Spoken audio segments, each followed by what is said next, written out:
Fala, meus brutões! Seja bem-vindo no outro lado, onde a gente vai viajando e explorando as trilhas vastas da sua mente. Com duas pernas e uma grande vontade de correr. Gente, uns 11 anos atrás eu mudei para o Brasil por causa de um relacionamento. Logo depois eu cheguei aqui uns meses, a gente acabou o relacionamento, a gente divorciou. E na hora, meu irmão dos Estados Unidos, ele pegou um avião, chegou aqui no Brasil e ele passou 2 semanas comigo. Nesse momento meio difícil na minha vida. E logo depois eu encontrei com a amor da minha vida e tudo deu certo. Mas 2 anos depois disso, meu irmão me ligou e ele estava acabando com um relacionamento de 20 anos, ele estava divorciando, foi uma grande surpresa. E lógico, a primeira coisa eu fiz, eu peguei um avião e fui para Chicago e passei 2 semanas lá com meu irmão. Fazendo quase nada, só olhando na parede e sentando junto, falando de vida. No fim da viagem, eu estava voltando para o Brasil, ele me deu esse boné aqui. Esse boné que eu uso em quase todas as outras. Quase todo dia eu vou para a trilha, eu vou levando esse boné aqui. Porque significa alguma coisa para mim. Eu gosto de levar para as trilhas as coisas que têm uma história atrás. Uma coisa que significa alguma coisa na minha vida. As histórias e as coisas que a gente leva para as trilhas. As coisas que ajudam a gente a crescer. E as coisas que significam alguma coisa para você. Nesse seriado que a gente está fazendo sobre startups, outros startups, é mais ou menos ligado com isso. Porque não sei para você, mas, gente, eu trabalho muito para esse dinheiro tão importante que a gente tem nessa vida, nesse sistema.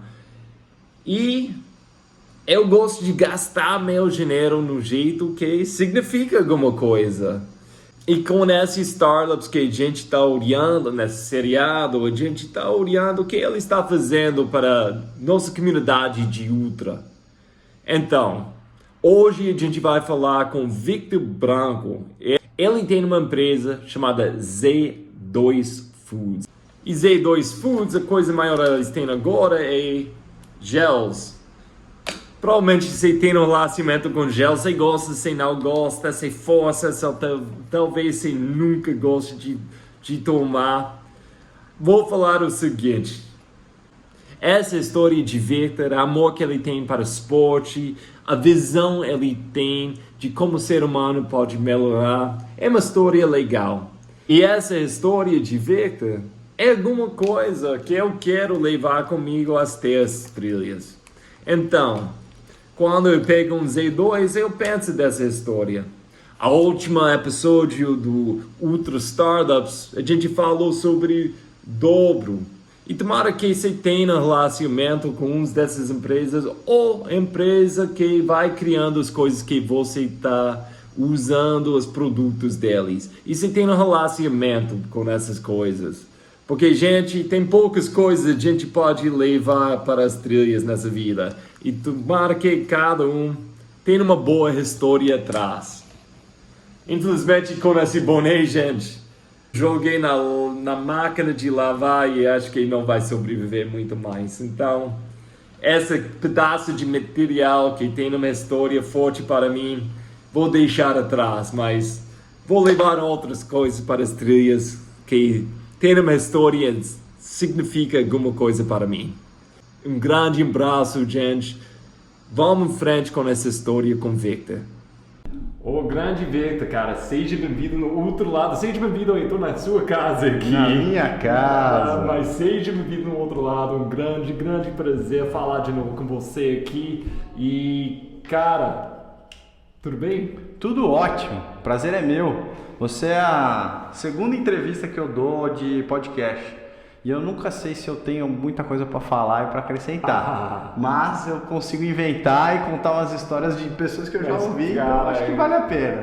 Como um fã do Z2 Talks, eu sei que você tem muito a falar, então você tem a perspectiva. Um fã de verdade, será? Mas coisa, eu quero começar com você, cara.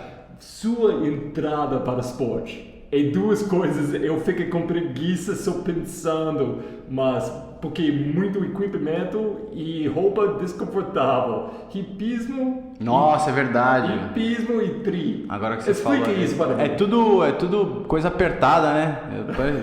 As pessoas vão achar meio extremo. E o hipismo, para quem não conhece, você salto, né? Você usa uma calça que chama culotte, que é como se fosse uma legging, e você usa daí, eu lembro, né? Fiz isso 10 anos da vida, você põe uma meia comprida por cima desse culotte, aí você põe uma bota de couro que vai quase até a canela, até o joelho, e essa é a pior parte. Aí em dias de campeonato você é obrigado a usar uma camisa com gola branca e uma gravata branca. Meu Deus. Uma gravata branca, e aí você salta, né, porque é um movimento, né, que você tem que ficar ali com um tronco super móvel, mas você tá com esse aparato todo aí, capacete e blazer. Saí disso, fiquei 10 anos perdido no mundo dos esportes, aí fui pro triatlon, que você usa um negócio que chama macaquinho, que é basicamente um legging inteiro, né? Não. Só que começa um short, só que você é uma roupa inteira de meio que lycra, que é para ser mais aerodinâmica. Então, quanto mais apertada, melhor.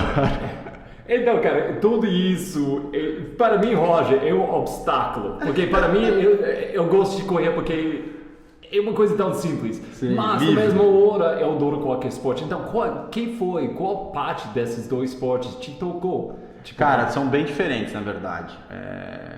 Já vamos mergulhar aí nos dois esportes. Eu sou muito apaixonado pela natureza, pelo mundo animal, tal, e de pequeno eu achava que eu ia ser, não sei se a turma que está ouvindo vai lembrar, mas tinha um cara no Animal Planet que chamava Jeff Corwin e o Steve Irwin. Steve Irwin que era uma galera que ia pro meio do mato e sabia qual era aquele animal, aquele bicho, falava que bicho era aquele, aí pegava na mão, e aí ajudava a fazer toda a parte de conservação, de estudo desse animal, e eu achava que eu ia ser tipo um desses caras. Então eu era apaixonado por bicho, eu sabia tudo sobre bicho e tal, só que nunca tive muito esse contato porque eu cresci em São Paulo, então é difícil, né, fora um zoológico da vida, você ter esse contato. Só que num dia eu era sócio de um clube em Interlagos que tinha uma hípica, não tinha ninguém da família que era de hípica nem nada, então não tinha isso na família, e eu fui num negócio que chamava Derby, que era o campeonato principal da hípica lá, no ano todo, valia uma grana grande, então o cara ganhava, sei lá, 50, 100 mil reais quem ganhasse, então tava lotado de gente. Eu falei, o que é isso aí? Eu adorava cavalo, desde pequeno, sempre gostei de cavalo, mas mais tipo fazenda, passeio, essas coisas. Isso eu com 10 anos, né? Aí fui, vi esse derby, falei, caraca, o cara pode saltar, ele fica... E aí o cara abraçava o cavalo, o cara que ganhava, tinha uma conexão muito forte ali com o cavalo. E eu falei, cara, eu quero fazer isso. Aí, uma caminhada aí resumida de 10 anos, eu me enfiei em escolinha, aprendi como é que era, mas não era um esporte super caro, então eu, além de ter o meu cavalo de prova, eu ajudava as pessoas a desenvolver cavalo, porque eu acabei virando um bom cavaleiro, então eu montava mais de 20 cavalos por dia para ajudar também a melhorar, mas também para conseguir ficar no meio do esporte. E aí chegou a época da faculdade e, que nem eu ouvi a sua história, você meio que perde o fio da meada ali do esporte, porque você começa a sair, beber, começa uma namoradinha, e você perde o porquê que você fazia aquilo. Eu era muito apegado ao hipismo pelo lado dessa conexão com o cavalo e também, obviamente, da competitividade. Desde pequeno tenho um quê de competitividade muito forte em mim, assim. Gosto muito de competição, gosto de me testar na competição, para mim a competição faz grande parte do esporte, assim, e da vida. Eu acho que sem competição você perde um pouco do fogo do esporte e da vida. Eu acho que é natural, e acho que quanto mais saudável você levar isso, mais de forma realista, né, saber quem você é no meio dessa competição e o que você precisa fazer para melhorar, e se você quer melhorar, mais você evolui. E aí fui pro triatlon bem mais velho, fui com 29 anos, eu descobri o triatlon. Aí também é uma história meio de tipo, parecida com a sua, de me olhar no espelho e falar, cara, você é melhor que isso, né? Você tá meio gordinho, porra, o que tá acontecendo? Porque na escola não existia o nosso track aqui na escola do Brasil, mas tinha dias pontuais de atletismo. E eu fazia questão, porque eu gostava muito de correr e corria rápido, mais distâncias curtas. Mas eu ganhava todos os eventos de corrida. Então, 50 metros eu ganhava, 100 metros eu ganhava, 1.500 eu ganhava, 5K eu ganhava. Tinha os recordes da escola, então eu gostava muito de correr. Então, quando bem parecida a história, assim, quando eu me formei na faculdade, eu não fiz nenhum esporte durante a faculdade, me formei, eu só corria às vezes e jogava futebol às vezes. Futebol sempre joguei, mas nunca fui excepcional, e jogava mais pelos amigos que faziam. E aí um dia, nessas reflexões de espelho, falei, cara, eu vou mudar. Comecei a treinar, me inscrevi numa maratona, comecei a treinar para maratona, fiz a primeira maratona. Eu já li alguns livros também, eu fiz com um tênis chamado Altra, que é um tênis flat, então eu queria ser mais minimalista também e tal. Não fui muito bem, porque eu tive 3 meses de treino e eu queria ir super bem e tal, fiz 4 horas e pouquinho também. Sofri muito, não achei legal a experiência, e aí parei um pouco e comecei a pedalar. E aí meu primo também começou a pedalar, e aí a gente acabou juntando as coisas e falou, putz, um desafio legal pra gente fazer enquanto a gente treina, né? A gente tá gostando de treinar, mas pra gente, né, tentar evoluir, a gente se inscreveu num 70.3 Ironman. Aí começou a história.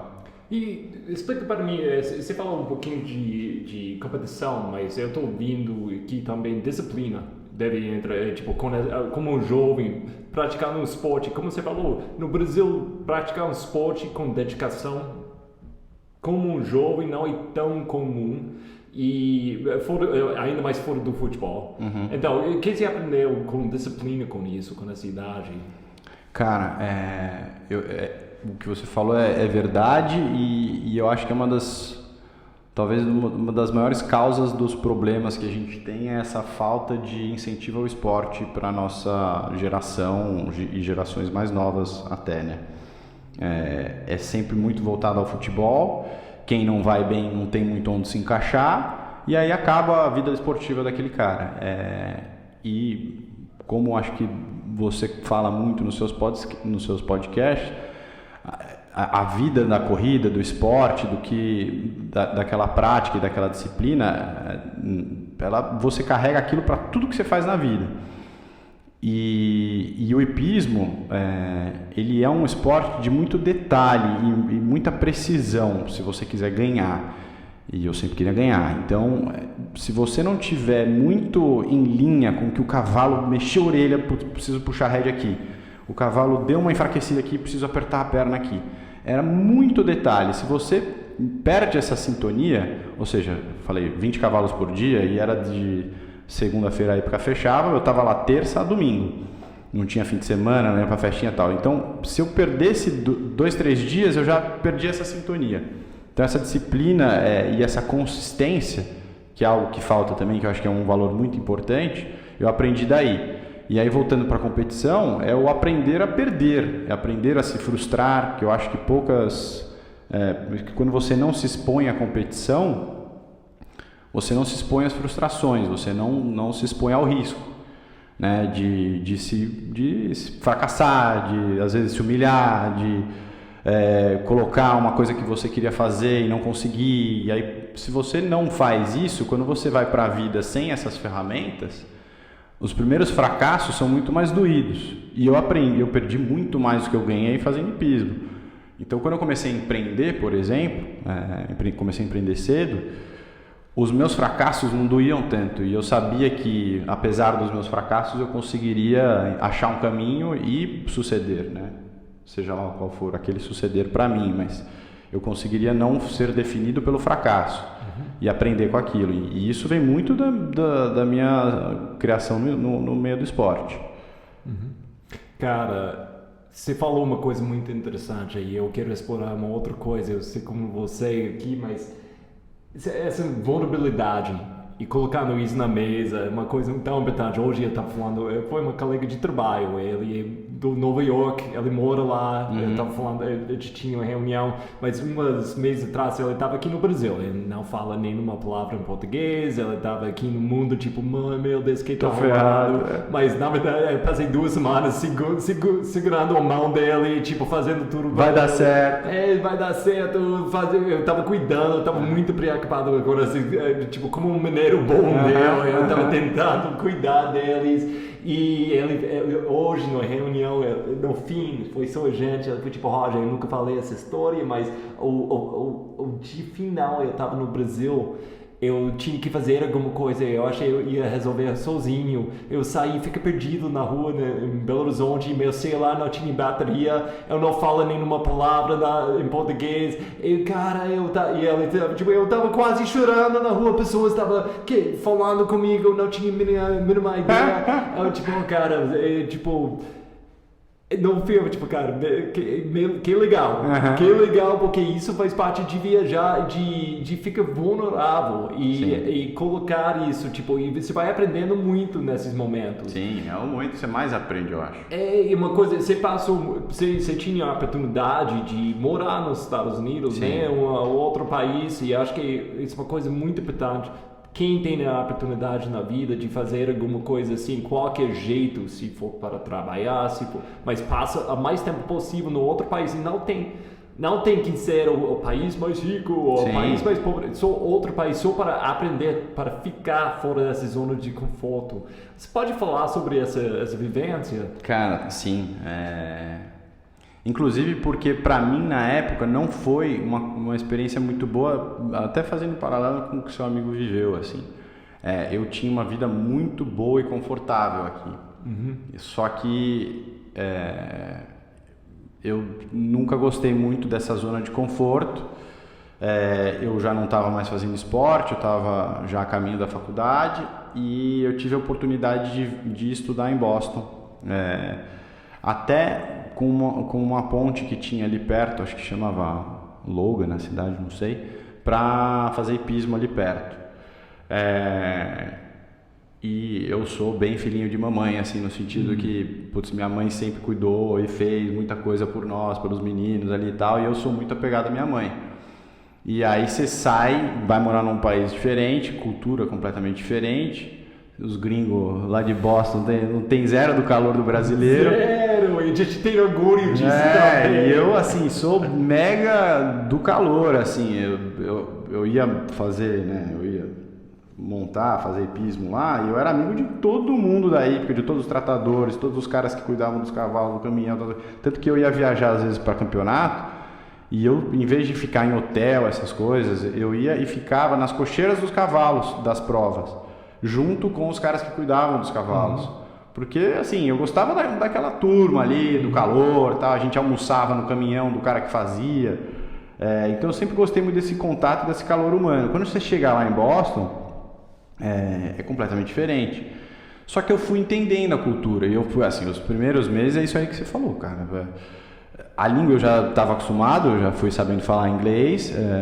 Só que a sua rotina é completamente outra, os lugares são outros, você já não tem mais aqueles amigos que você tinha, aqueles pontos de encontro que você fazia, você se vê com muito mais tempo na mão, porque uma vez que você está aqui vivendo com a rotina, tal, você fala, putz, não tenho tempo para isso, não tenho tempo.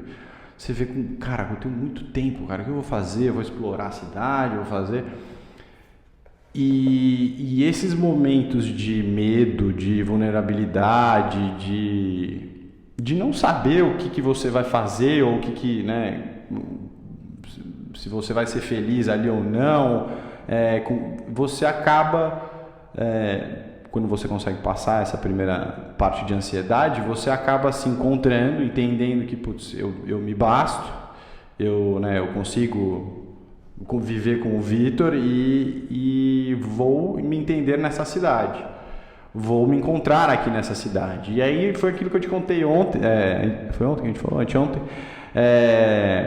de que, cara, eu comecei a abraçar as experiências e comecei daí a encontrar coisas novas, a me conhecer de forma diferente. Então, putz, eu comecei a voltar a fazer esporte.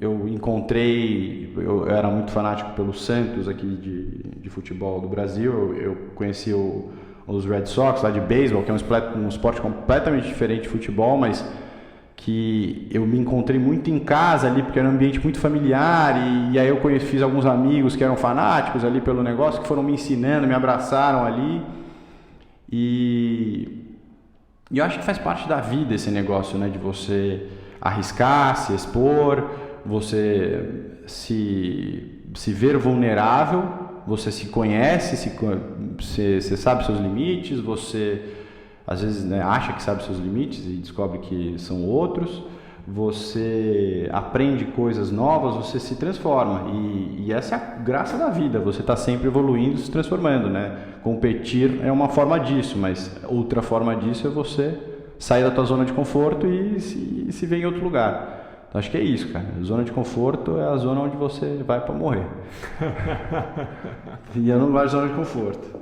É isso, eu acho que por causa disso, das várias coisas eu gosto muito de esporte, e ainda mais com o ultra para mim, mas essa coisa é uma prática de dia a dia. Sim. Fica fora do seu zona de conforto. Comecei a tomar banho frio essa semana. Sempre uma semana eu começo a tá ficando confortável, vai fazer uma coisa ruim. A coisa para mim, tomar um banho frio, cara, eu tô muito confortável em tomar um banho frio agora. Eu tomo um banho quente e fico enjoado. Nossa, quente. Não, nem gosto hoje em dia. Mas fazendo essas coisinhas dia a dia, sim, é uma pratiquinha, e quando a vida real chega, os problemas mesmo chegam, ou até as coisas tipo com relacionamento, sim, chega, tipo, nossa, você vai percebendo, tipo, não, eu tô desconfortável. Que bom, que bom. Não, e você lida com problemas de forma diferente, né? É louco isso, mas a coisa mais difícil que já aconteceu com você é a coisa mais difícil que já aconteceu com você. Uhum. Então, se você se põe em zona de conforto e não se põe em risco e fica se protegendo do mundo e não quer se machucar, legal, mas a vida acontece. Uhum. E isso alguma coisa vai acontecer. Nem que você morra velho e arrependido no sofá, mas se você não tem essas experiências, você não tem a paz de espírito para se conhecer naqueles momentos e saber, não, né? Estou desconfortável por causa disso, isso aqui eu não preciso, né, fazer ficar estressado por conta disso, esse problema vai se resolver assim, ou se não se resolver, a gente vai encontrar uma solução, mas eu não preciso me desesperar. Então eu acho que pessoas que estão acostumadas ao desconforto, na hora que os problemas surgem, sabem lidar melhor com isso e sabem encontrar a melhor solução, porque são mais, né? Primeiro, acho que você nem vai perceber que tem um problema. Exato. Problema é limite, mais distância. Sim. Já o problema nem vai parecer uma coisa que você pode resolver. Não, exato. Calma. Não fica estressado com essa coisa, não vai. Imagina, por exemplo, no Ultra, a pessoa que olha pro Ultra e já olha pro final, né? Já olha, putz, 100 milhas, mas como assim 100 milhas? Puta, já fica falando aquele número, mas o cara não percebe que se ele tiver calma e ele, né, tratar isso como um processo. Antes das 100 milhas, você vai treinar aqui. Aí daí antes das 100 milhas vai ter a primeira milha, aí depois vai ter o checkpoint, aí, entendeu? Se o cara já trata isso como um mega problema que ele tá vendo, que putz, vai ferrar tudo, não tem como você olhar sempre pra vida assim. Ixi, apertei um botão errado aqui. Vai ter uma falha no meio do áudio, mas tudo bem. A distância mais longa que eu já fiz no tri foi o Ironman. O Ironman. Sim, eu esse ano eu quase fiz o Ultra aqui no Brasil. Eles têm o B55 aqui, e eu tenho vontade de fazer um Ultraman, mas eu tenho algumas provas também que eu gostaria de fazer antes por conta de localização. Que eu quero conhecer os lugares, que são provas bonitas, porque o legal do tri é que ele tem as 3 modalidades e a natação é um mundo à parte, que você conhece lagos e rios e você nada no meio de mar transparente, então isso é muito legal. Eu não sou uma pessoa que gosta muito de nadar, mas eu aprendi a gostar muito de nadar por conta disso. A primeira natação, por exemplo, de meio Ironman, eu fiz porque eu chorava, porque eu estava com medo de morrer afogado. Então eu tinha que levantar o óculos, tirar a lágrima de dentro, botar o óculos de volta, encher de lágrima, tirar. Mas hoje em dia eu nado muito mais feliz. Fiz uma natação em Cozumel, no México, que foi uma das coisas mais lindas que eu já fiz na vida. Legal, Cozumel deve ser uma delícia. Pensa, você nada um Ironman, quase 4 km, e aí você nada ali no mar de Cozumel, que é o mar do Caribe, ali vendo tudo embaixo, aí você vê as pessoas, aí você, putz, cara, isso aqui é muito legal, aí você vai nadando, porque não dá pra você ir 100 por hora no talo o tempo inteiro, então é uma prova que eu aproveito mais, essas provas mais longas. Aí a bicicleta, você pensa... Mais longa e um lugar espetacular também, né? Tá mais contato com a natureza. 180 km de bicicleta, você vai ver muita coisa, porque é uma distância muito grande, que nem no ultra, né? Você vai viver muita coisa ali naquele meio daquele pedal. Aí a maratona já é um pouco mais sofrimento puro, porque eles normalmente terminam a maratona próximo do centro das cidades, porque eles querem fazer aquela chegada, e o Ironman e tal. Então, normalmente a maratona ela é feita de voltas. Então são 3 voltas, 4 voltas. E aí é mais cabeça, sofrimento, aguentar ali a pancada, porque você já está num dia cansativo e você tem que entregar. E normalmente você corre no ápice do dia, né? Porque você vai chegar dos 180 km da bicicleta mais ou menos 1 da tarde, 2 da tarde, então o sol está bem alto e você está on your own ali. E cara, tudo isso, tipo... na verdade, eu quero falar sobre a comunidade de Ironman um pouquinho, a comunidade de tri. Como que é para você? Porque eu tenho menos comunidade de ultra, a gente falou um pouquinho sobre isso, mas como que é a comunidade de tri? Você acha que tem uma comunidade forte ou uma coisa mais individual, uma coisa... Cara, tem uma coisa que você falou que me tocou, que os meus amigos de tri hoje são os meus melhores amigos, talvez. Acho que são os meus melhores amigos, tenho amigos ainda de infância, mas que eu mais convivo são os amigos do triatlo. E muitas dessas amizades, não todas, obviamente, porque eu já estou há 4 anos e deu para criar raízes boas aí, mas muitas das amizades, a conversa é o pace, aquilo que a gente falou, é o pace, é o tempo de prova, é não sei o quê, e esse é o papo. E eu acho que eu vivo também, né? Eu moro aqui perto do Parque Ibirapuera de São Paulo, que é onde tem a maior concentração de assessorias. Então você tem lá a MPR, que é a maior do Brasil, você tem lá a Espadoto, que é mais focada em triatlon, você tem a que eu faço parte, que é a MF, você tem um monte de assessoria, e aí ficam meio que grupos, e desses grupos aí você cria-se uma competição entre os grupos, e você sabe quem são os atletas mais fortes, então você fica meio... Qual é o pace que o cara correu, qual é a bike que o cara correu, e isso cria um clima muito...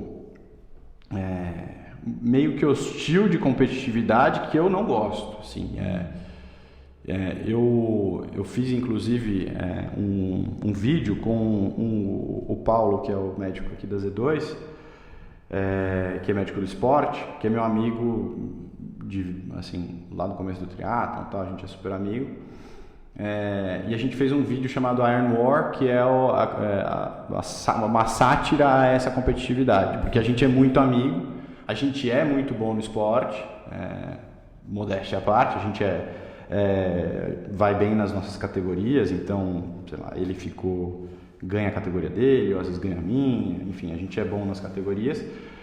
Ele é um pouco mais velho, então a gente não faz a mesma categoria, só que a gente fez uma sátira tipo de guerra. Eu não vou falar com você, eu vou ganhar de você no Ironman, não sei o que, qual é o seu pace? Justamente para tentar deixar um ar mais leve nisso, e foi um mega sucesso na comunidade. Só que se você pega as provas mais curtas, era aquilo que eu tinha comentado para você, você tem esse clima muito mais de hostil, porque ali eu acho também que é muito mais no detalhe do segundo e do tempo, e é uma prova que acaba rápido, você não vive muito a natureza, você não vive muito o percurso, e que é diferente da prova longa. O Ironman do Brasil, se você vai, você já sente outro clima, porque tá a família de todo mundo lá. Tem muita gente que não tá correndo, não tá fazendo Ironman, assim, 99% das pessoas que estão fazendo Ironman não estão fazendo para ganhar, estão fazendo porque querem concluir, porque é um desafio que o irmão dele que morreu queria fazer e aí ele fez. Às vezes o cara não é o cara mais bem preparado, então ele tem um mega sistema de suporte. Você encontra pessoas que correm juntas e se ajudam no meio da corrida, você faz, né, amigos de prova, porque às vezes você pedala 180 km com um cara que está... você não pode, no triatlon você não pode pedalar junto, porque é considerado pênalti. Mas às vezes você, né, não tem muito o que fazer porque o cara está num ritmo igual ao seu e você, né, encontrou esse cara. Então às vezes você passa o cara te passa, você passa o cara... Então você faz amigos durante a prova. Eu tenho amigos de triatlon que eu fiz em prova, então em prova longa, né? A comunidade da prova longa é um pouco diferente, é um pouco mais agregadora. Eu estou perguntando tudo isso porque eu não sei se você vai seguindo o esporte como um negócio também, mas o UTMB, que é maior, é Super Bowl, o campeonato de ultra nas trilhas, uma coisa, e nossa comunidade de trail é uma coisa mega. Agora o dono é Ironman. Eles compraram. Então tem essas pessoas... Esse medo de virar muito comercial. Exatamente, porque vamos falar bem honesto, eu acho que tem muitas coisas que o Ultra pode aprender com o Ironman, porque Ironman tá muito mais à frente, muito mais à frente. Virou um negócio grande muito tempo atrás, anos 80, anos 90, em termos de business é um mega negócio. E tem, com tudo isso, tem um lado bom e um lado ruim. Você tem mais pessoas que podem virar profissional, você tem mais din-din para quem vai participar, mas... Sim, vira mais comercial. Exatamente. Você perde a alma. Eu acho que atrai muita gente. Eu, pessoalmente, quero começar a fazer Ultra ano que vem, porque tem um aspecto do Ultra, pelo menos pelo que eu vejo de fora, que é essa alma, né? Que até você fala nos seus podcasts, que eu acho que é um cara, eu esqueci agora qual era o nome do cara que veio no seu podcast, que é dono de uma corrida, ou que montou uma corrida, mas que você fala da alma do Ultra. Eu estava falando sobre perdidos. Isso, esse mesmo. E essa mystique, né? Essa alma que tem na corrida do Ultra, muito vem também pelo fato dela ser uma coisa, não é improvisada que eu quero dizer, mas sem muito mimimi de, putz, tem que ter a melhor estrutura, tem que ter ponto ali, que tem que ter a melhor coisa ali. Não, cara, vai correr. Vai correr, você tem que correr a distância, você tem que fazer aqui, você tem que passar nesse checkpoint e vai correr. E você tirando um pouco essas... Eu tô falando isso, eu adoro Ironman, adoro triatlon, assim, eu vou continuar fazendo também o triatlon, acho que é uma coisa que me faz muito bem. Mas esse lado do Ultra, eu acho que é o porquê que a comunidade é tão forte, assim, né? Pode não ser a maior comunidade, mas talvez é uma das comunidades que é mais fãs, né? Que é aquilo que a gente estava falando, que, cara, quando você tem fã, você consegue montar prova em qualquer lugar que o cara vai. Então, tem esse aspecto de que você perde um pouco isso, mas, por outro lado, você amplia muito mais o número de pessoas que vêm, né, ao esporte. Isso tem, obviamente, os lados bons e ruins, né? Mas falando sobre dinheiro, espírito, tudo isso, onde entra Z2 com tudo isso? Cara, como entrou isso? Cara, Z2 é para ser a minha alma no mundo, porque o que acontece, assim, Z2 foi meio que um midlife crisis, Bill. Eu tinha feito uma empresa Midlife antes. Crisis, quantos anos você tem, cara? 30. 30? 33. 33, meu Deus. Não foi midlife, vai. Não vou morrer com 60. Não sei, né? Eu tenho vontade de escalar a montanha também, aí a expectativa de vida é um pouco menor, mas...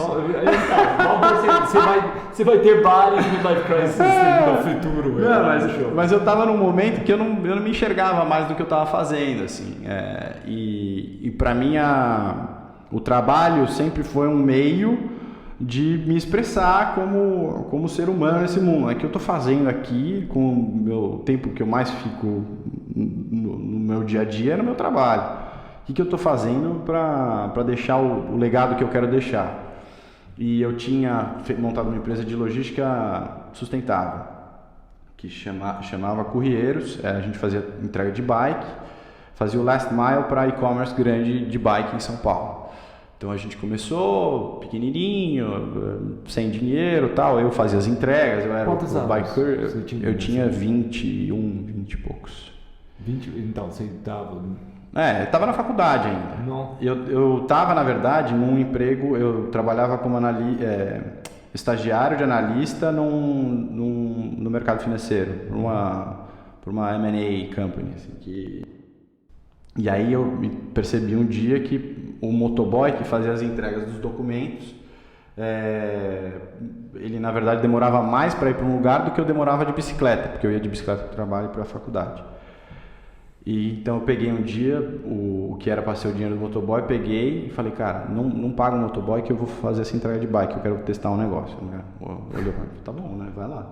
Aí eu vou de terno e fiz a entrega e falei, cara, é isso aqui é um business e tal. Eu sempre tive negocinhos assim. Já tinha feito outras 2, 3 empresinhas mais moleque e tal. E aí, cara, eu achei que era um negócio que podia crescer. Pensei mais no mercado de documentos, tipo um courier de Nova York, aqui não existia. Lá em Nova York você faz muita coisa por bicicleta. E aí implementei aqui, foi mudando, crescendo e tal, não sei o quê, e a gente caiu num negócio de, tipo, entregar coisas para a Amazon, para o Mercado Livre, para Americanas. E a gente montou vários CDs em São Paulo, no Rio, em outras cidades. E aí acabou que a B2W, que era o maior cliente, comprou a gente. E também eu já estava meio cansado no mercado de logística, já não, mas saturado. Que coisa com essa idade, fazendo uma coisa muito interessante. Mas foi muito intenso, assim. Intenso. Eu tinha na verdade, foi uma amiga que fez isso em Chicago. Não, a cicatriz ela tinha de carro batendo ela Nossa, foi muito intenso, e muito intenso também a relação de você não saber, né? Porque o Brasil é um pouco diferente dos Estados Unidos, essa cultura empreendedora, ela está começando a ficar mais forte agora, né? De uns 5, 6 anos para cá. Quando a gente começou, você tinha pouca informação de como montar uma empresa, né? Uma startup. O que é isso? Como eu capto dinheiro? Eu posso pegar dinheiro, mas com PowerPoint?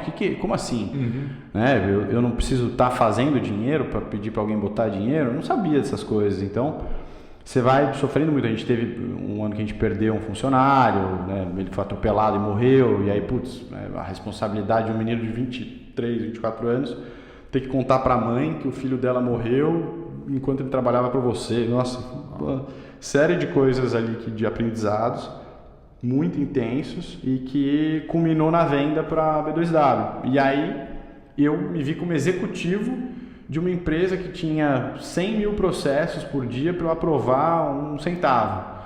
Então tudo que eu queria fazer de diferente, de legal, eu meio que não consegui. Então eu tive que viver aquela vida cinza ali por 3 meses, porque daí veio a pandemia. Não, 5 meses aí veio a pandemia, acho. Foi isso. E aí durante a pandemia eu fiz o home office desse trabalho que eu tinha ali como executivo, só que com muito mais tempo. Eu já fazia triatlo. Aí eu mergulhei nos treinos, minha filha era pequena, fiquei em casa, treinando muito, trabalhando pouco, e me redescobrindo um amor pelo esporte que eu tinha perdido. E aí comecei ao mesmo tempo a aprender a gravar, a fazer vídeo. Eu fiz um curso de vídeo, de edição de vídeo, e tinha lido um livro do Randy Pausch, acho que chama, que é The Last Lecture, que ele tem câncer e vai estar falando sobre a última palestra dele, meio que como legado para a filha. E aí isso me tocou, porque eu tinha acabado de ter filha, eu tinha feito 30 anos, eu falei, cara, eu preciso fazer alguma coisa, né? Eu quero que minha filha saiba quem eu era se eu morrer hoje. Aí eu gravei um vídeo falando, eu tenho 10 desafios até os 40 anos, aí coloquei, vou fazer um Ironman, vou fazer uma ultra, vou correr não sei aonde, falei isso para a câmera, e aí comecei a gravar o processo de fazer um Ironman. Fiz o Ironman, gravei, achei super legal, o aprendizado que você vai tendo. E aí não queria parar de sair desse mundo do esporte, queria ficar lá. Só que eu gosto muito dessa parte de criar coisas, do marketing, de você transformar uma marca em algo mais que um produto e que uma marca só. Então eu queria fazer isso dentro do esporte. E uma das marcas que eu admiro muito é a Red Bull. Eu acho que é uma marca que conseguiu ser muito mais do que o produto que ela através das ações que ela faz com um atleta, com eventos. Eu sempre achei fantástico os caras. E aí eu falei, eu quero fazer isso no mundo de esporte de performance, de endurance. Eu quero fazer isso com uma marca, eu não sei do que, mas eu quero fazer isso. E aí comecei a falar de Z2 sem ter o produto, ainda enquanto eu trabalhava na B2W. Que foi ano passado, em fevereiro. E aí eu comecei com o Paulo, que é o médico que eu citei, e com a Cissa, que é uma nutricionista, a tentar pensar numa ideia de produto e de coisa que faria sentido para transformar essa marca em algo palpável, que quando o cara olhasse para aquilo e falasse, cara, isso aqui é mais que um gel. Só que quando eu compro isso aqui é que nem como se eu tivesse um Apple, né? Ele diz sobre a minha personalidade, sobre quem eu sou. Por que você usa boné tal? Por que você usa roupa tal? Porque aquilo representa quem você é para as pessoas que te olham. Então eu compro aquilo, eu converso com aquela marca porque ela tem a ver com a minha personalidade, com o meu caráter, com quem eu sou. Então eu comecei a falar de Z2, falar o que eu queria, o que era aquilo. O nosso concorrente não vai ser a probiótica, não vai ser a Vitafor, vai ser o sofá, porque eu não quero que a pessoa fique sedentária, que nem eu era. Eu quero que a pessoa entenda o que o esporte faz de bem. Então quando você pegar isso aqui na mão, você vai saber que isso aqui é para você sair do sofá, é para você ir atrás dos seus sonhos, dos seus desafios, tal, não sei o que. Aí comecei a falar disso e quando a gente lançou, nosso Instagram já tinha audiência, o nosso YouTube já tinha audiência e a turma já era fã antes de ter o produto. E foi muito legal isso, porque daí eu consegui realmente entender que por mais que fossem poucas pessoas naquele começo, hoje ainda, né, a empresa é pequena, né, temos 7 meses de vida, eu vi que era possível aquilo que eu estava querendo sonhar. Então a Z2 é muito mais um legado que eu gostaria de deixar meu, começou pela minha filha, mas aí que vai para as outras pessoas também, de que o esporte transforma, e o esporte me transformou muito. E tudo isso tem uma marca, tem uma visão maior, uma brand awareness, é óbvio, muito importante, uma coisa, ainda mais para um startup. Eu acho que é muito legal se ter essa ideia de colocar pessoas juntos com sonhos, mas no fim você precisa de um produto bom. Sim. Então, e vou falar o seguinte, gel, pessoas falam de gel, tipo, qualquer gel e qualquer gel. Até eu caio nesse buraco, tipo, gel, eu fico tipo, não, que é isso? Eu quero colocar isso no meu corpo mesmo. Então, por que pessoas... Roger, eu gosto de problemas, sabe? Eu sou um cara que gosta de problemas. Se aquele negócio é ruim, é aquilo ali que eu vou. É o problema. É ali que eu vou, entendeu? E assim, triatleta consome muita carboidrato, assim como o ultra, imagino, né? Você, durante a sua prova, especialmente, durante as corridas longas, durante os treinos longos, cara, eu comia bisnaguinha, eu comia batata, eu tomava agu, eu tomava probiótica, fazia uma suruba de carboidrato ali. E assim, conforme você vai evoluindo e quer ir melhor, você tenta colocar aquilo que realmente faz sentido para o seu corpo. E aí eu comecei a estudar as composições de carboidrato, comecei a entender a diluição desses carboidratos, Então, por que a CIS, por exemplo, que é em inglês a Sciences in Sports, a Maurten, por que a Maurten faz o hidrogel, por que esses caras vão bem, esses caras não vão bem, por que a GU, por exemplo, faz um sódio menor do que a CIS.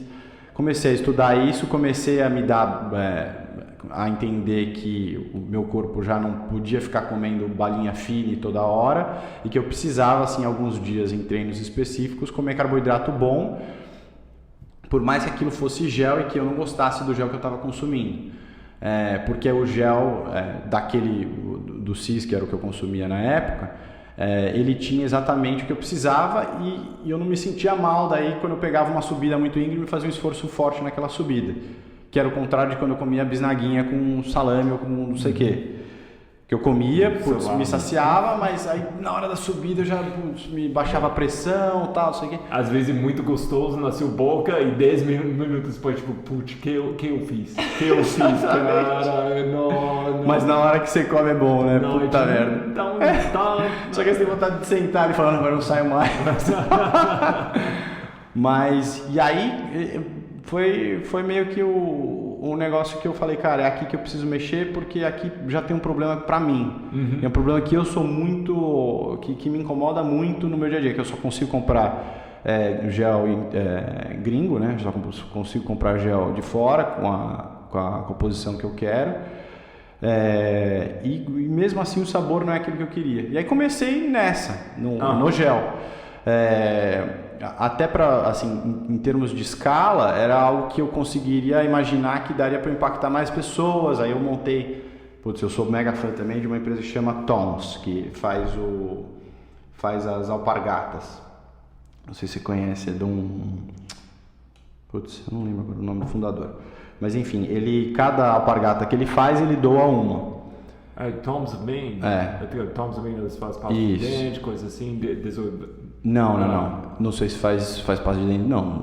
O Tom's tem um tênis também. Mas ok. Eu te mando depois, mas pra mim chama TOM. TOMS, né? Desculpa, Tom's. Enfim, e o propósito dele, além, né, obviamente, de ter uma alpargata muito boa, é que ele forneça calçado para pessoas que não têm. Ok, o tênis, ok. Não, eu conheço. Isso, é o tênis, exatamente.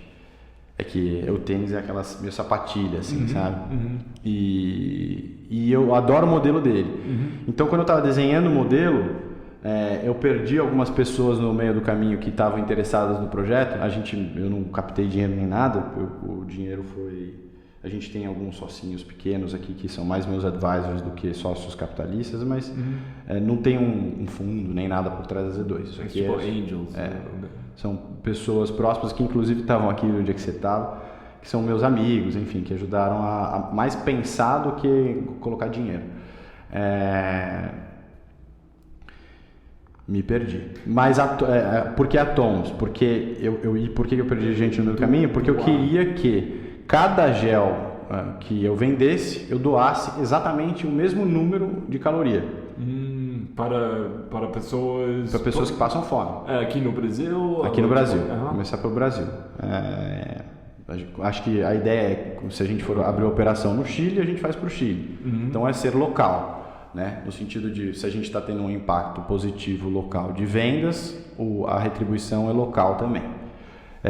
Então a gente escolheu uma comunidade de São Paulo, que tinham crianças que ficavam lá e que não tinham a alimentação correta, no sentido, as crianças não almoçavam, e a gente foi atrás dessa comunidade. E aí é uma instituição que faz toda essa gestão pra gente, que chama Somar.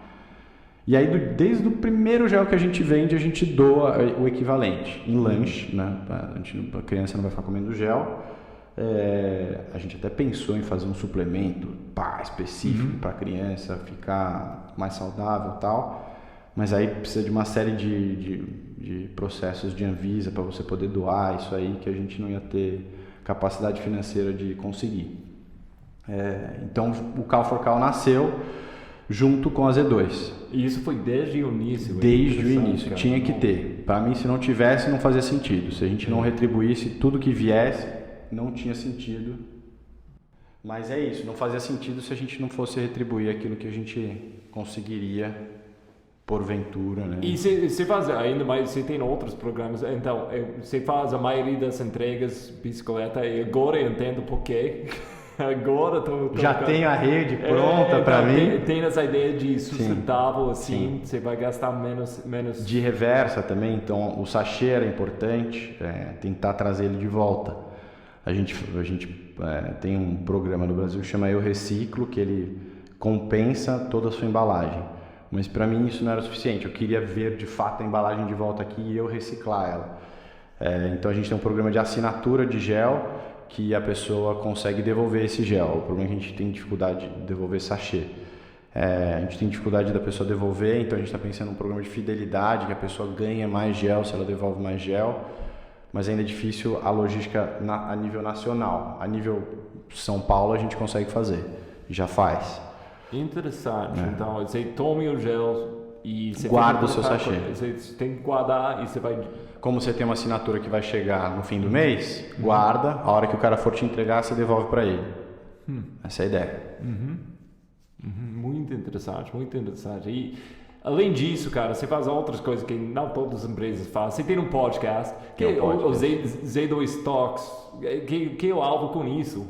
Cara, o alvo com isso é literal mostrar minha cara para as pessoas. Eu acho que hoje em dia, eu pessoalmente, quando eu vou consumir qualquer coisa ou marca, eu dou preferência para a marca que eu sei quem é, quem faz, quem está lá, se o cara é autêntico mesmo, se ele vive aquilo ou não vive. Então tem esse lado mais, né, de business, do negócio, de eu mostrar para as pessoas o porquê da gente estar fazendo isso e tentar criar algum vínculo com a pessoa ali, que seja emocional, que seja o que for, mas que a pessoa compre através do podcast que ela ouviu. Mas eu falo muito pouco sobre o produto no podcast. Você fala sobre tudo, você fala sobre desafios na vida. Então é uma coisa mais minha, que eu gosto de falar com pessoas. E aí eu aproveito que eu tenho alguma leverage por causa da empresa e eu falo, cara, vem aqui falar comigo. Aí o cara vem. E eu aprendo com ele. Então a gente eu aproveito isso, então é uma coisa que eu gosto de fazer. Tava falando com você, né? Eu não chamo gente para falar que eu não quero conversar. Só chamo gente que eu acho que é interessante, que tem uma história legal. É um bate-papo legal e quem vai ouvindo, porque nós dois somos fãs de podcast também, você tem um relacionamento quando você está ouvindo, é tão diferente. É um conteúdo tão diferente. Você não pega isso pelo vídeo, você não pega isso pelo... outros produtos digitais. Total. É uma coisa só pelo podcast para mim, né? Isso, cara. E eu tenho uma coisa que, né, também por que eu faço? Os podcasts que eu escuto, sempre que... Né, às vezes eu escuto e nem sabia que, por exemplo, o Z2 vendia gel. Eu só escuto o podcast. Sei lá, né? O Rich Roll vendia não sei do que. Tem as receitas dele lá, de vegan rice cakes lá dele. Então... Mas quando eu descubro, eu falo, caceta, vou ter esse negócio aqui. Porque você cria essa relação, né? E você se sente parte daquilo que ele está fazendo. Eu acho que é mais isso até. Então, a minha desprendimento com... Né, tem gente que faz a startup que não, aqui é segredo, você não vai olhar o que eu faço, porque senão você vai querer roubar minha ideia. Eu tenho zero isso. Cara... Pra mim, se você quer fazer igual, vai lá. É um trabalho do cacete. Se você for fazer esse trabalho do cacete, então você merece. Mas, cara, pra mim é execução. Empreender é como você faz o trabalho, é execução. Então eu não tenho medo de abrir a porta. E outra, acho que conforme o cara conhece ou escuta meu podcast e tem essa afinidade por mim, na hora que ele vê lá na gôndola ali Z2 e Gu, ele não sabe a história da Gu. Por mais que seja legal também, viu, gente? A Gu é uma história legal. Eu conheço a história da Gu. Parecida até com a história da Cliff, do fundador lá. É bem legal, mas o cara não conhece. O cara conhece o Vitor da Z2. Ele às vezes cruza o Vitor da Z2. Ele sabe que o cara faz esporte, que o cara faz Ironman. Fala, pô, não, vou experimentar esse aqui pelo menos. E aí ele vê que de fato, né, você tem que entregar, o produto tem que ser bom. E vê que de fato o produto é bom e que ele segura, o carboidrato é pensado, ele não tem aquele negócio que fica preso na boca, que você fica, não sei o que, ele desce mais líquido. Tudo você faz sentido depois que você já ouviu as groselhas que eu falei. E eu quero voltar a coisa mais filosófica onde a gente gosta demais, mas porque é tão raro, gente, que eu tô pegando a pessoa, não fala além de grandes coisas. Mas com você agora eu quero falar mais detalhes. Esse gel, agora você tem que vender esse gel para mim, porque honestamente eu tenho muitos obstáculos com geles. Se tem coisas dentro desse gel, paliton, que Vou te explicar então. O que é? Se tem sódio, que eu acho que é ótimo, porque é uma coisa que nossa, eu demorei para pegar, faz tudo certo com o meu sódio. Eu também. Eu passei anos tentando fazer isso certo. Então, quando eu tenho um produto que eu gosto, que tem sódio, tipo, que bom. Então, eu vi se tem isso. Que mais você tem, tipo, para... Assim como a corrida é para ser simples, tá? A ideia é que seja simples e que seja útil. Então, a base de carboidrato é o mais importante. A base de carboidrato, ele tem dois mix. Tem o mix do pó e o mix do gel. E esses dois são para ser complementares. Então, a gente tem frutose. O mix mais comum é maltodextrina e frutose. É o que você tem na CIS, é o que você tem eu na sei pelo Cliff que é o que você tem no Cliff. Eu mexo bem com Cliff com maltodextrina. Eu acho que a dos carboidratos, a maltodextrina, ela é a que menos em tese incomoda o estômago, o intestino. A frutose já tem um pico de glicemia maior do que a maltodextrina e a palatinose solta um pouco mais o intestino. Então a gente foi brincando com esse mix até a gente achar o mix perfeito ali pra gente. Glucoso, nada... Não, nada de xarope de glicose. A glicose acaba sendo a maltodextrina, porque é o mesmo carboidrato, né? Palatinose também, inclusive, é uma forma de glicose. É isso? Como que... Palatinose. Vem da beterraba. É isso. Vem da beterraba. Nossa, por causa disso, porque eu passei uma época fazendo meu próprio gel só de beterraba. Mas é muito bom.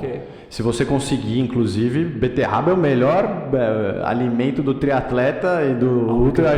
Cara, eu ia bebendo suco de beterraba antes, comendo muito porque beterraba. É provado que aumenta o VO2 também. Então, mas o que ia acontecer? Chegando a primeira parte da ultra, eu tinha que fazer xixi. Eu tipo, puxa, eu tô fazendo...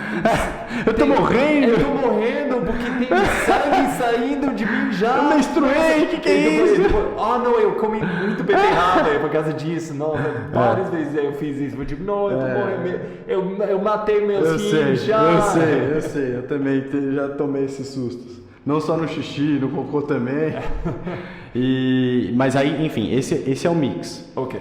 E aí o carboidrato em pó ele é mais, ele tem um índice de carboidrato maior por peso, então a gente tem quase 90 gramas de carboidrato por dose no carboidrato em pó, e aí a gente colocou menos palatinose, até para balancear com o gel, para você poder tomar os dois juntos. E porque pessoas não sabem, carboidrato é carboidrato geral, mas dentro do carboidrato você tem todas essas coisas que a gente está falando. Sim. E que a gente sabe, consciência até agora, e seu corpo tem um limite de a quantidade de fructose seu corpo pode pegar e usar antes de ficar tipo meio enjoado. Sim. A quantidade de maltodextrina que eu entendo, o seu corpo tem a capacidade de pegar um pouquinho mais disso. Sim.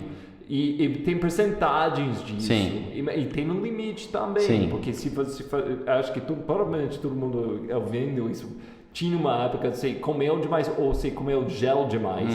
E não é uma boa quando você vai cruzando esse limite. Então, tem essa janela certa onde tem que achar tudo e colocar tudo. E assim, cada pessoa é uma pessoa. Assim, então, o que funciona para mim e para você não vai funcionar para todo mundo. E outra, assim como você treina para correr mais longe, você consegue treinar sua alimentação, né? Isso é uma coisa que eu aprendi. Eu consumia, por exemplo, por hora em provas ou em treinos intensos, eu consumia de 40 a 50 gramas de carboidrato por hora. Hoje em dia eu consumo 100.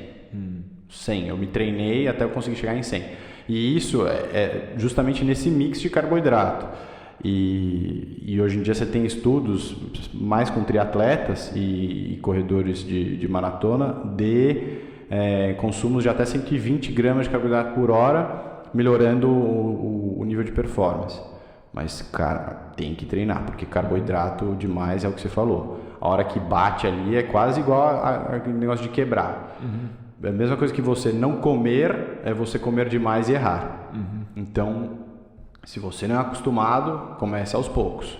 É 1 por hora, depois é 2 por hora, e aí você vai se entendendo. Nesse 2 por hora, idealmente, em provas de triatlon, seria o mínimo a se consumir, que dá mais ou menos 50 gramas de carboidrato por hora, e você não perde performance. Esse cientificamente falando, é o mínimo. Só que até você chegar, pelo menos nesse mínimo, se você não consome, você tem que treinar. Não tem muito o que fazer.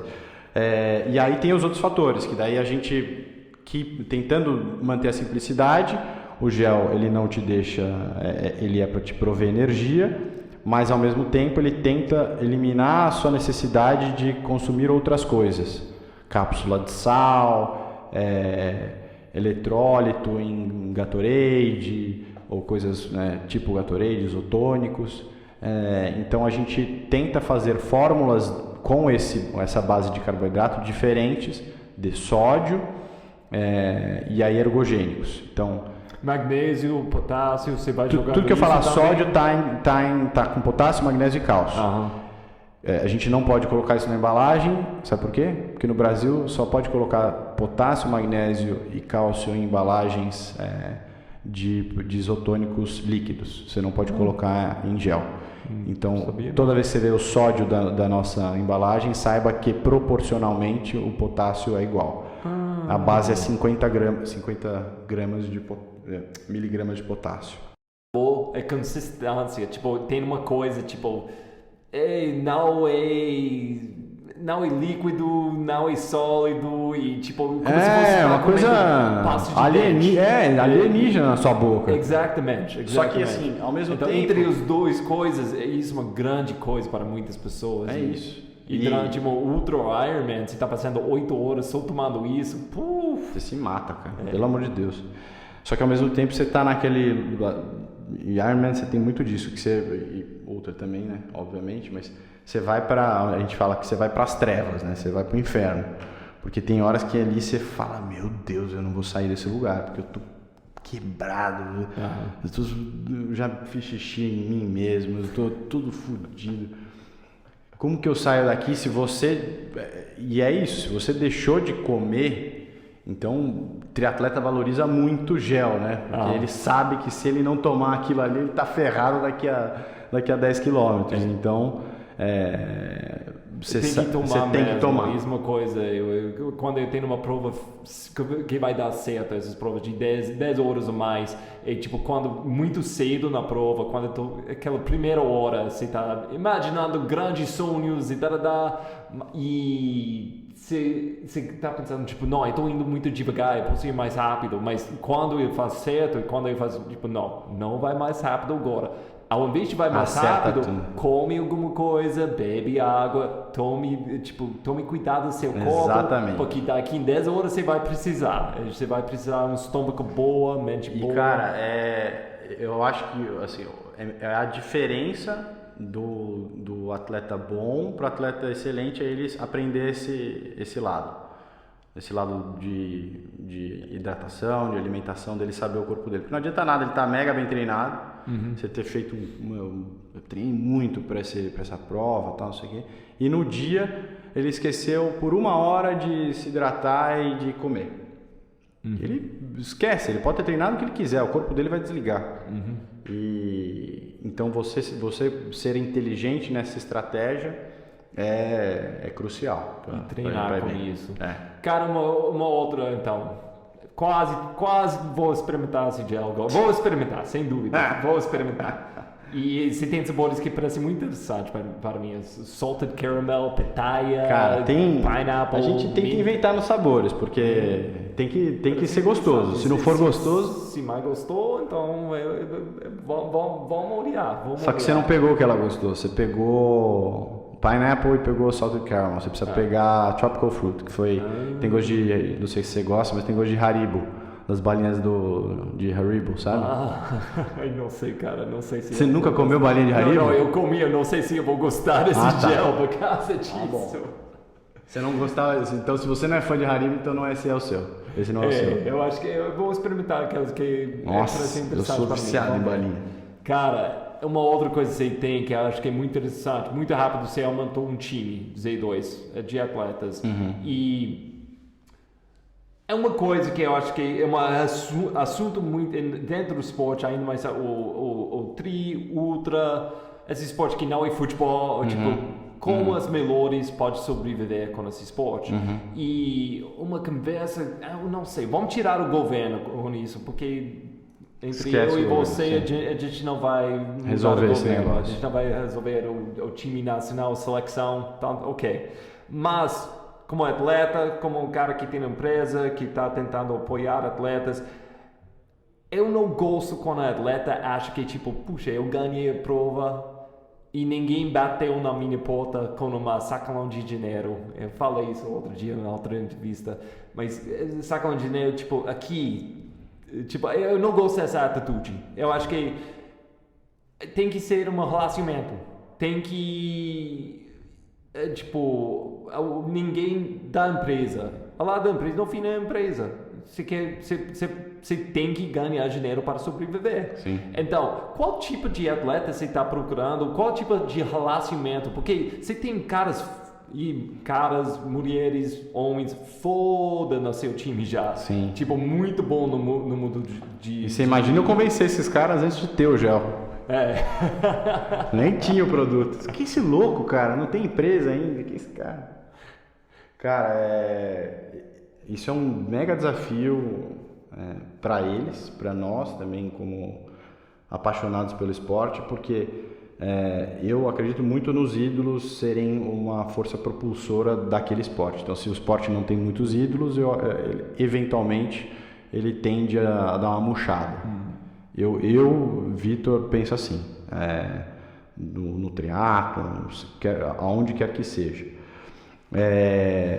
E isso que você falou é o que eu tento dar de exemplo aqui. Então, por que a Z2 conseguiu crescer rápido, dar certo em termos financeiros, e vem conseguindo crescer mês a mês? Eu dou exemplo no podcast e no que a gente está falando agora. É exatamente isso, essa conexão com o público, essa troca. Eu não peço só para você comprar gel. Se você quiser, vem aqui, eu te explico como monta estratégia. Se você quiser montar sua estratégia com GU, com CIS, com bisnaguinha, com o que for, você vai montar. Só que você vai acabar experimentando o meu gel, que nem você vai experimentar. Por quê? Porque você entendeu a história, você viu que o cara não está só fazendo gel, ele está fazendo algo mais que gel.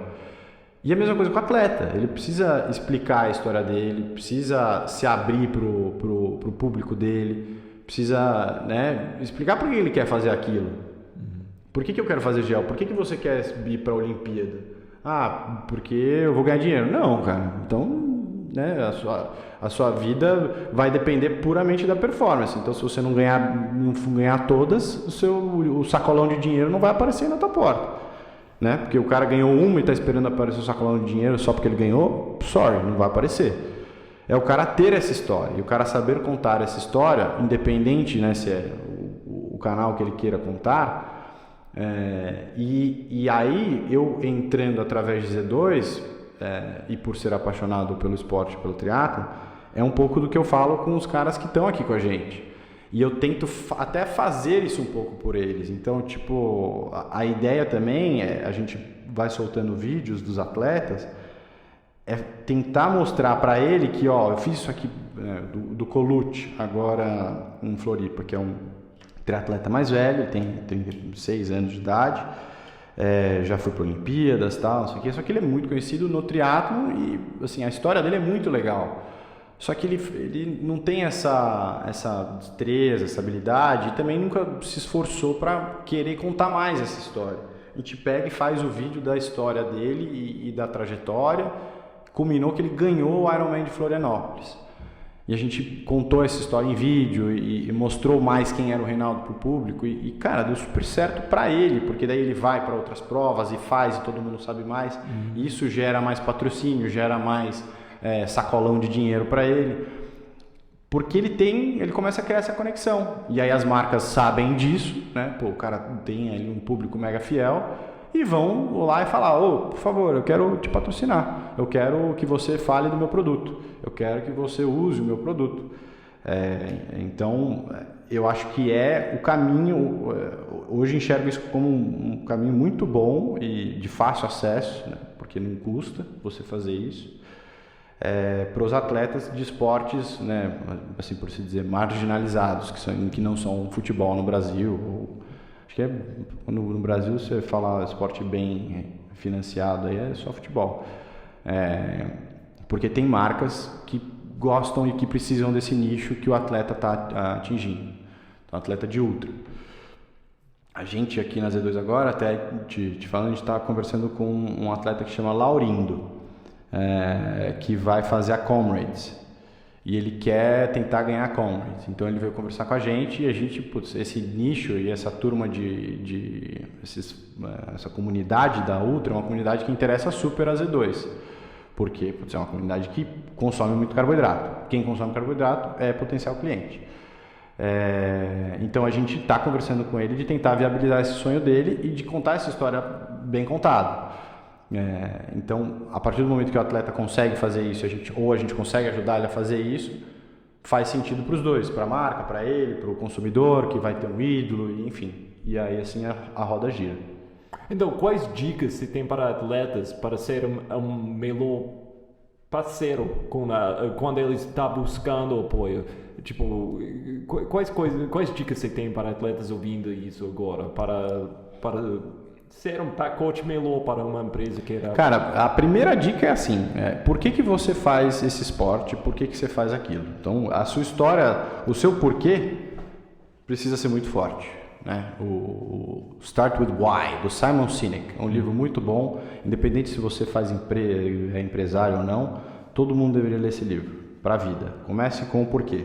O porquê você faz as coisas que você faz. Se você não tiver isso, essa reflexão feita, a mensagem que você for passar não vai ser autêntica. Então você precisa ser autêntico naquilo que você faz. Para você ser autêntico, você precisa saber o porquê você está fazendo aquilo. Então começa por aí. Por que você está fazendo aquilo? Meu pai me obrigou a fazer quando eu era pequeno, eu fiquei bom, aí eu estou fazendo. Meio ruim. Então começa por quê? Cara, é o meu sonho, isso aqui me transformou, o objetivo de vida, eu quero que minha filha veja, sei lá, um porquê forte. Se o seu porquê é forte, você já tem ali uma autenticidade para falar sobre o assunto, mesmo que você não seja o melhor ainda.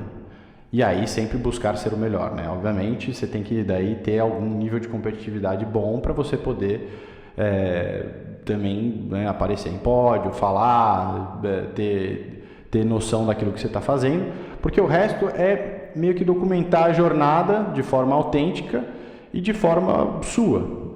Porque se você for bom naquilo que você faz, e se você amar aquilo que você faz, você naturalmente vai atrair pessoas que gostam do esporte para perto de você.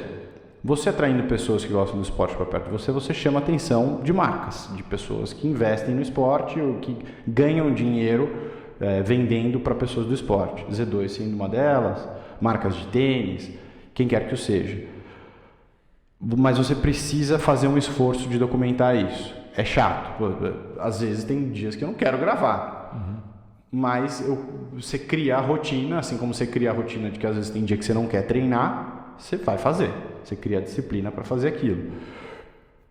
E você criando uma consistência e um conteúdo, né? Porque hoje em dia é tudo sobre essa história do conteúdo, de você só consegue gerar essa conexão se você colocá-la em alguma plataforma. Você começa a criar a sua comunidade, a sua tribo ali, você começa a criar pessoas que vão falar por você, inclusive. E uma vez que você tem gente falando por você e querendo saber de você, e aí te chama, as coisas começam a andar. Então começa com o porquê, seja autêntico, documenta essa jornada e naturalmente, conforme os seus resultados vierem, essas coisas vão aparecer. Óbvio, também não fica parado, então manda para marcas que você acha que tem a ver com a sua persona, tem que mandar, porque às vezes a marca não está olhando tudo, não tem como. Então tem que também bater perna. Cara, isso foi muito bom, gostei disso demais. Para fechar aqui, quais dicas, um startup, desafio, você é uma cara, já ficou muito filosófico aqui, mas dicas para pessoas que querem uma startup aqui no Brasil, porque tantas vezes a gente vê, aqui no Brasil não dá, aqui no Brasil não, Estados Unidos, aqui no Brasil... Dá em qualquer lugar do mundo. No Brasil é até melhor, porque no Brasil tem menos empresas que tem nos Estados Unidos, a competitividade é menor. É mais difícil, por um lado, começar, mas o oceano aqui, que eles gostam de... termo que empreendedor chique gosta de usar, o oceano aqui é mais azul. Cara, a dica se você... é igual essa do atleta, se você sabe o seu porquê, começa. Porque nunca vai ter o momento certo para você começar, nunca vai ser ideal, você nunca vai ter o dinheiro, você nunca vai ter a segurança. E empreender é você se expressar através da empresa. A forma, eu pessoalmente acho que é a personificação dos fundadores ou do fundador. Então tudo que tem ali naquela empresa representa o fundador e é a tua obra de arte, é o teu legado no mundo, mais do que você olhar aquilo como que eu ganho dinheiro rápido. Se você entrar assim, se essa for a tua ideia de empreender, você vai se frustrar. Invariavelmente você vai se frustrar. Não, eu vi uma oportunidade de vender, consertar e vender iPhone e tal. Cara, se isso não for a tua paixão, você vai se frustrar. Porque é difícil, assim como tudo na vida. E tem muito risco, né? Mas, como tudo que vale a pena fazer e que é divertido, que você se expõe, que você cresce, morar fora, tem risco. Você só cresce com risco. E a dica se você encontrou o seu porquê, você não precisa saber exatamente. Eu acabei de contar aqui, falar horas, que eu não sabia que eu ia fazer gel. Eu não sabia qual era, mas o meu porquê era passar essa mensagem do esporte via marca, via algum produto, porque é isso que eu gosto de fazer, eu gosto de fazer marca. Então, se o seu porquê é arte, é desenhar, não sei o que, e é o esporte, ou é o cinema, ou é o que quer que seja que te move ali, que você acha, putz, aqui é um negócio que eu acho que eu teria algum impacto no mundo, que eu acho que eu seria feliz fazendo, tem algum problema ali que precisa de solução e que você vai, conforme você se entregar ao porquê e começar a falar sobre, fala para as pessoas, eu quero muito fazer isso. Fala com fulano de tal.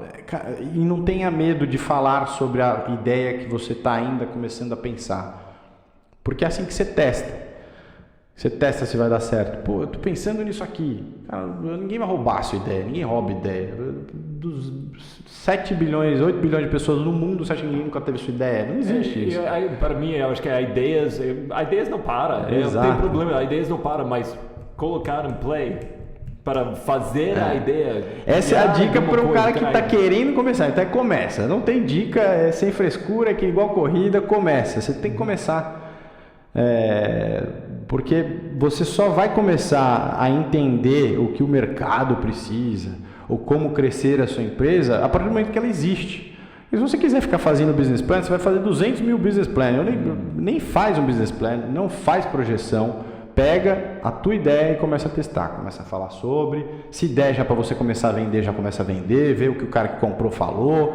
Fala sobre o mercado, conta a tua história, vai documentando igual o atleta deveria documentar, vai documentando, vai falando sobre, que se for autêntico e se você tiver o seu porquê, não tem como dar errado. Ah, cara, bom demais. Bom Fechou? demais. Que jeito de fechar essa. Muito obrigado, mas no futuro você vai voltar a viajar de novo no intervalo, porque eu gostei demais, cara. Fechado. Bom Valeu. demais. Muito obrigado, irmão. Obrigado a você, Roger.